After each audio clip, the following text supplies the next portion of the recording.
Hello and welcome back to Election Time News, your one-stop for political summations, poll reviews, nonpartisan predictions, and reviews and compilations on other political forecasters. Today is Saturday, April 5th, 2025, and today we're, of course, going to be going over the Canadian federal elections for 2025. And so there's been a bit of an update here. The growth in the polls for the Liberal Party has stalled and almost completely stopped over the past few days. If we zoom into the recent stuff for the past, to the beginning of the year here, you can see this. This was the peak of the Conservative Party, was January 20th, which of course was the day that Trudeau stepped down. Well, it's a bit after that. It lagged a little bit. The highest point for the Conservative Party was the 20th. The lowest for the Liberal Party was actually January 6th, January 6th, the day they stepped down. January 20th was the inauguration of Donald Trump, and then it also has been dropping. So between those 2 days, between those 2 weeks, there was a disconnect there, but then there's been a steady decline of the Conservative Party shares and an increase in the Liberal Party shares, mainly at the expense of the New Democratic Party. So, of course, they flipped between March 18th and 19th, according to CBC's polling average, but now we've hit a point where since the beginning of the month, in the past week, Liberal shares have now stalled. So this could potentially show either lag in the polls. The lag in the polls has finally caught up to the overall public consensus, or it could also mean that there is an end of this and it's going to come back right back down. There's only so much we can say as of right now. It could potentially end up staying there. So these recent polls, we do still have some strong polls for the Liberals. That is an 8-point lead with a 2.5-point margin of error. So that is good news for the Liberal Party there. And that's only 3 points at 2.4%. That is still strong, but we are still getting relatively strong sample sizes here. 10-point lead for the Liberal Party, 9% for the New Democratic Party. So all of those are good news for them, but the New Democratic Party consistently polling below 10% here after they got 17.75% of the vote just 4 years ago, is of course not strong for the New Democratic Party, of course. So then over in 338, we can see that their projection has actually dropped down to 194 for the Liberals, 122 for the Conservatives, up to 17 for the Bloc, 9 for the New Democratic Party. And so here we do have a narrow win there. The LPC majority is still the most likely outcome according to this, but now we do actually have a slight drop in the chance that they're going to have a majority, and they may end up having a minority government yet again for another cycle. So, again, looking at this map, I'm going to get back to filling this out for next video. But based on this current map, they're projected to win still quite a few seats here. They are projected 194, of course, but now we have the bottom of the tail is below the majority level. So that means that they would, in fact, have to still get a bit of support. Now, Greens are down to one single seat. They have 2 right now, so they lose one of them. The New Democratic Party collapsing down to 9 seats from 24. So that would be a large loss there. And, of course, the Bloc down to 17. That would have their seat count.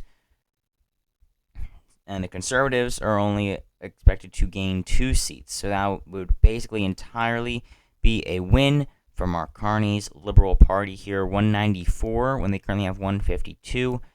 But then again, we have the tail ends of both.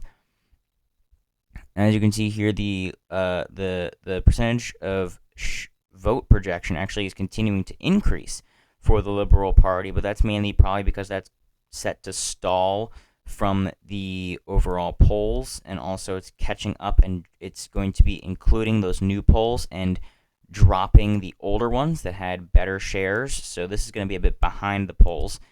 And the seat projection, however, is starting to stall a little bit.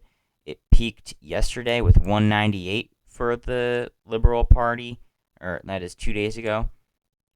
And now it has dropped down to 194, but that's still enough for a majority. We'd have to get back down to, about the... Of course, there's a necessary 172 in order to have a majority, in order to be able to lead the House of Commons. So,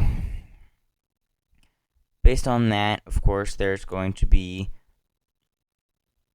There's still quite a bit left in the election season. We still have a better part of a month left. But this could show some stalling in the Liberal Party's gains that they've made, especially over the past month and a half. Of course, looking again at these poll numbers, very strong spike. Interestingly, the chances of winning now, the Conservatives apparently have a less than 1% chance of winning a minority government and 1% of winning a majority government. So it appears that there's quite a few seats there that are very close, that if the national environment's just right for one of them to go, they'll all go like dominoes. But still, overwhelmingly, according to CBC, 90% chance of the Liberals winning a majority compared to a 91% chance, according to 338. So that is basically the same there, 9%. So they actually are right about on par with each other this time. So, of course, again, the polling averages, the gains they've made over the past, month would be going back from here 30.8 to 40.3. That's a 10-point gap.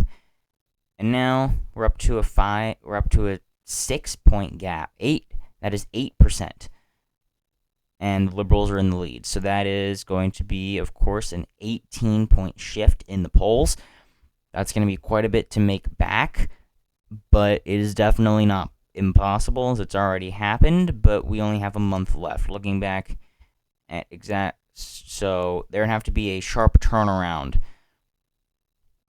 in order to completely undo that, starting today, to get back to where we were 30 days ago. And of course, it's April 28th, so there's a bit less time, 26 days left. So the question is, can Poilievre end up pulling together enough extra support, especially in these competitive seats that we're looking at? There are going to be low margins in here that we were going over in the last video. Can he end up making those work for the Conservative Party in order to be able to get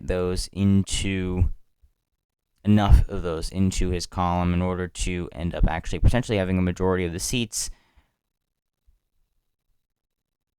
That has, of course, always been the question, and of course we'll be going more in-depth specifically into that again next video instead of the more general overview. So thank you so much for watching Election Time News Canada.